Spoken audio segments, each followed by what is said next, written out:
So hello everyone, as you all know, this is Niharika Tiwari. So guys, we are back with another video related to a series of human resource development, and in this video we are going to cover next topic.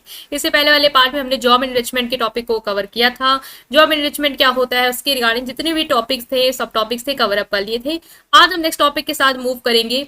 ठीक है, सो इससे पहले वाले parts नहीं देखे हैं तो channel की प्लेलिस्ट में जाकर उसे जरूर चेकआउट करेंगे। मुझे इंस्टाग्राम टेलीग्राम में ज्वाइन अप कर सकते हैं। So without any further delay let's start this video. So now guys, as you know, आज हम डिस्कस करने वाले हैं नेक्स्ट टॉपिक, वो होगा आपका जॉब एंड वर्क रीडिजाइन। देखो, जॉब एंड वर्क रीडिजाइन से क्या समझते हो?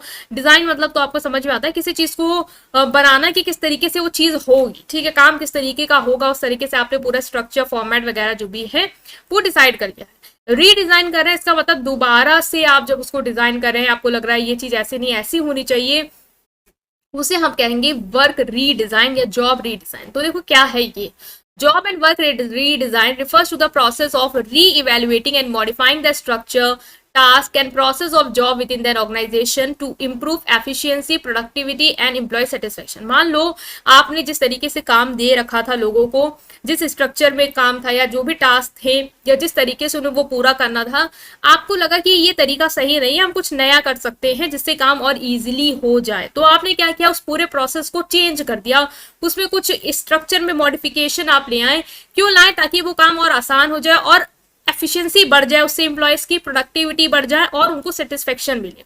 ठीक है, मान लो कोई काम था वो जिस तरीके से कर रहे थे उसमें उनको कंफर्ट नहीं था, उनको मान लो कोई बॉक्स प्रिपेयर करने थे, बनाने थे, प्रोडक्शन करना था, और वो जिस इन्वायरमेंट में कर रहे थे वहाँ काफ़ी गर्मी थी, इसके साथ ही साथ बार बार जो सामान है वो लेके आना पड़ रहा था, फ्लोर में फिर लेके जाना पड़ रहा था।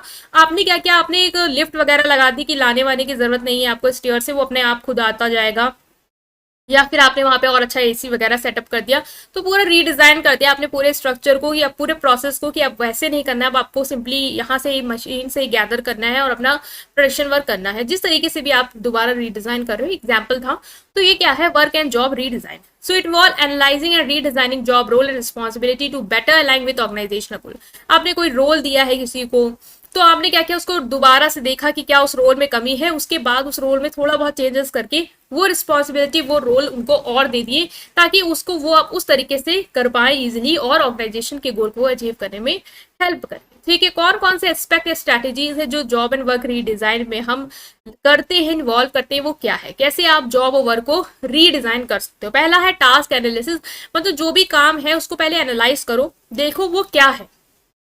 ठीक है, जैसे आपने देखा कि कुछ ऐसे टास्क हैं जो मतलब पुराने ऑब्सल्यूट है या रिडंडेंट है या एरियाज है जहाँ पे इम्प्रूवमेंट की जरूरत है। कुछ टास्क है जो ऑटोमेटेड हो सकते हैं, मतलब कि वहां पे लोग काम कर रहे हैं लेकिन आपको लगता है स्कोप है कि लोगों के थ्रू नहीं, वहां पे हम मशीन्स के थ्रू उस काम को इजीली करा सकते हैं। तो वो आपने जैसे एनालाइज किया तो आपने क्या किया, स्विच कर दिया, आपने ऑटोमेटिक उसको बना दिया, या जहां पे इंप्रूवमेंट की रिक्वायरमेंट थी वहां पे आपने इंप्रूवमेंट या चेंजेस कर दिए। तो इस तरीके से आप वर्क को रीडिजाइन कर सकते हो। तो पहले आपको एनालाइज करना होगा, उसके बाद जहां जहां आपको लग रहा है रिक्वायरमेंट हो सकती है, कर सकते हैं, उस हिसाब से आपने उसे कर दिया। नेक्स्ट जिस तरीके से रिडिजाइन कर सकते हैं वो है जॉब एनरिचमेंट। जॉब एनरिचमेंट का मतलब क्या होता है कि आप जॉब को और चैलेंजिंग बना दो, मीनिंगफुल बना दो एम्प्लॉयज के लिए। हमने इससे पहले एक ब्रीफ डिस्कशन किया था जॉब एनरिचमेंट का, से पहले वाले पार्ट में। इस पार्ट में भी आपको जॉब एनरिचमेंट यूज कर सकते हैं आप जॉब को रीडिजाइन करने के लिए। देखो, रीडिजाइन कब होगा, जब आप जॉब को हमने देखा था ना, कुछ चेंजेस ला दिया आपने, उसको और चैलेंजिंग बना दिया ताकि एम्प्लॉयज को आप कुछ नयापन लगे उस काम में, जो उनके लिए मोनोटोनस हो गई थी, वही जॉब एक ही तरीके से करनी थी। जब आपने कुछ नया चेंजेस लाया तो अब उनको उसको सीखना पड़ेगा, नए चेंजेस को, उसके हिसाब से फिर काम करना होगा, स्किल डेवलप करनी होगी। ठीक है, आपने मान लो उनकी ऑटोनॉमी, इनको कह दिया आप डिसीजन लीजिए, ये उनके पर्सपेक्टिव जॉब में एक नया चेंजेस आ गया तो उनको वो हैंडल करना होगा। इससे क्या होगा, वो मोटिवेटेड होंगे। ठीक है, जॉब सेटिस्फेक्शन बढ़ेगी, ये सब तो हमने डिस्कस किया ही था। तो जॉब इनरिचमेंट के थ्रू आप जॉब को रीडिजाइन कर सकते हैं। नेक्स्ट इज जॉब इनलार्जमेंट के थ्रू कर सकते हैं। जॉब इनलार्जमेंट क्या है, expanding the range of task and responsibility within the job role, मतलब कि जो भी टास्क हैं उनको और बढ़ा दिया और रिस्पॉन्सिबिलिटी उनको दे दी।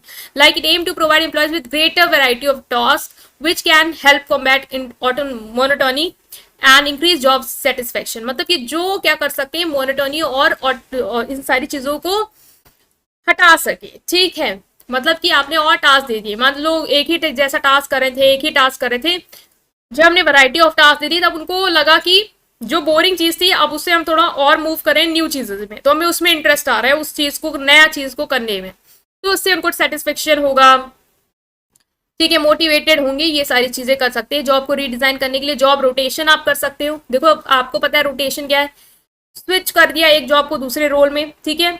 Job rotation involve periodically rotating employees across different job role और department within the organisation, मतलब ऑर्गेनाइजेशन के अलग अलग डिपार्टमेंट में उनको आपने क्या किया, मूव कराते गए आप।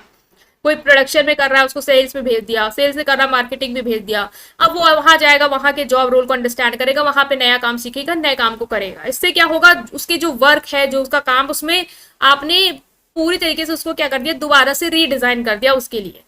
तो एम्प्लॉय को एक्सपोजर मिलेगा अलग अलग टास्क को, ऑफकोर्स वो नए नए स्किल्स को सीखेगा, नॉलेज उसकी बढ़ेगी, ठीक है। क्रॉस फंक्शनल कोलैबोरेशन होगा, अलग अलग डिपार्टमेंट के साथ टीम वर्क कोलैबोरेशन वो कर पाएगा। तो इस तरीके से भी आप जॉब और वर्क को रीडिजाइन कर सकते हैं। Next is work flow and process redesign. आप प्रोसेस को रीडिजाइन कर सकते हैं। Analyse existing workflows and process to identify bottlenecks, inefficiencies and opportunities for improvement. जो भी एग्जिस्टिंग वर्कफ्लो है, मतलब कि जो भी एग्जिस्टिंग प्रोसेस है काम को करने का, उसको आप देखो, एनालाइज करो और देखो उसमें क्या कमी है, क्या इंप्रूवमेंट हो सकता है, ठीक है। फिर आप उस प्रोसेस को सिंप्लीफाई जितना कर सकते हो, मतलब कोई अननेसेसरी स्टेप्स हैं जो इन्वॉल्व हैं, उनको आपको लगता है नहीं ये स्टेप्स को हम हटा सकते हैं, उनको आप हटा दो। कोई टेक्नोलॉजी जो आपको लगता है आप ला सकते हो जिससे काम ऑटोमेटिकली हो, ना कि वहां वर्कर या लेबर हम लगाएं, तो उस तरीके से आप प्रोसेस को रीडिजाइन कर सकते हो, ठीक है। तो एक ये तरीका भी होगा आपका। Next is team based work redesign. Team के बेसिस पे आप वर्क को रीडिजाइन कर सकते हो, मतलब कि foster collaboration and teamwork by redesigning job to emphasize teamwork based work structure. This involve creating cross functional team। मतलब मान लो कोई भी टीम थी जो जिस हिसाब की थी, आपने पूरी टीम ही बदल दी, आपने कहा अलग अलग डिपार्टमेंट के लोगों के साथ टीम बनाओ, अपने डिपार्टमेंट के लोगों के साथ टीम मत बनाओ, तो उनको नए लोगों के साथ इंगेज करना पड़ेगा, उनके साथ उनको रिलेशन स्टैब्लिश करना पड़ेगा, कम्युनिकेशन करना पड़ेगा। तो इस तरीके से भी उनका जो काम था, जिस तरीके से चल रहा था, वो अब दोबारा से क्या हुआ, रीडिजाइन हो गया उनके लिए, ठीक है।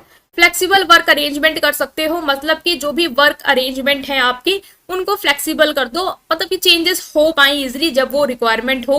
जैसे कि कोई भी चीजें हो, like this arrangement provide employees with greater control over their work schedule. मतलब कि उनको लग रहा है कि हमें इस टाइम पे काम नहीं करना, हमें उस टाइम पे काम करना है, तो वो उसके हिसाब से अपनी चीजों को कंट्रोल कर सकते हैं। इससे क्या होगा, उनका वर्क लाइफ बैलेंस हो सकता है। ऑफकोर्स लाइक कोई फंक्शन उनकी फैमिली में उनको लग रहा है हम आज नहीं कर सकते, हम कल करना चाहेंगे, या इस टाइम में नहीं हम उस टाइम तक कर सकते हैं, तो वो चीज आप उनको दीजिए। फ्लेक्सिबल वर्क अरेंजमेंट उनको आप प्रोवाइड करिए, ठीक है। जॉब सेटिस्फेक्शन होगा, इससे उनको प्रोडक्टिविटी भी मिलेगी, और फ्लेक्सिबल वर्क अरेंजमेंट होगा तो अपने हिसाब से चेंज करते रहेंगे, तो ये भी एक उनको रीडिजाइन का पर्पस मिलेगा। एक ही सिस्टमैटिक वे में आप फॉलो नहीं कर रहे हो, रिक्वायरमेंट के हिसाब से चीजों को चेंज कर रहे हो जब आपको जिस प्रकार की नीड है, ठीक है। सो ये हमने डिस्कस किया है कि जॉब वर्क रीडिजाइन क्या होता है, किस तरीके से रीडिजाइन कर सकते हैं, स्ट्रैटेजीज क्या हो सकती है, एस्पेक्ट क्या हो सकते हैं। सो आई होप कि आपको समझ में आया होगा। स्टिल कोई भी डाउट है तो कमेंट सेक्शन पूछेंगे, वीडियो को करेंगे लाइक, चैनल को करेंगे सब्सक्राइब। Thank you.